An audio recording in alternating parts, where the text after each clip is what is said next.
Hi everyone, আজকে আমরা ভিডিওতে দেখব পাইথন দিয়ে কিভাবে ক্যালেন্ডার দেখানো যায়। পাইথন দিয়ে পুরো বছরের ক্যালেন্ডার বা কোনো মাসের ক্যালেন্ডার বা বছরটা লিপ ইয়ার কিনা সেটা দেখার চেষ্টা করব। চলেন কোড এডিটরে যাই।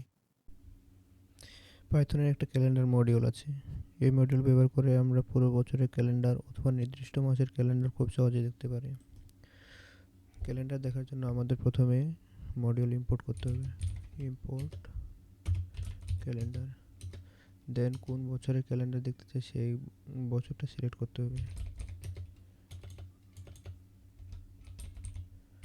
ইয়ার 2026, দেন আমরা প্রিন্ট করব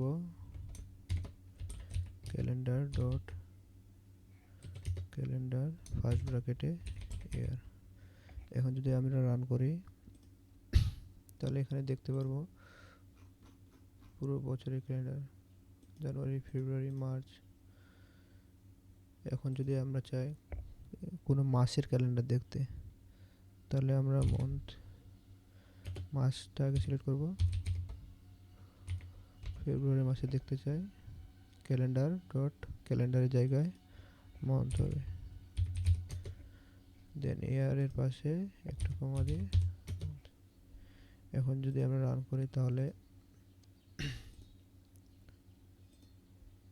শুধু ফেব্রুয়ারি মাসের ক্যালেন্ডার দেখতে পাবো।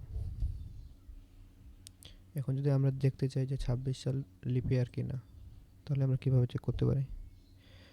আমরা এখানে ইয়ার 2026 সাল আছে অ্যান্ড এখানে মান্থের জায়গায় ইজ লিপ দিলে আমরা দেখতে পারবো এটা লিপ ইয়ার কিনা। ফলস, এটা মানে হচ্ছে 2026 সাল লিপ ইয়ার না। এখন যদি 2028 দেখতে চাস,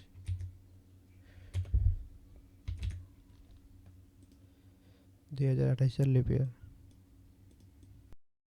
থ্যাংক ইউ এভরিওয়ান, ভিডিওটি ভালো লাগলে লাইক দিবেন আর আমাদের পেজটি ফলো করবেন।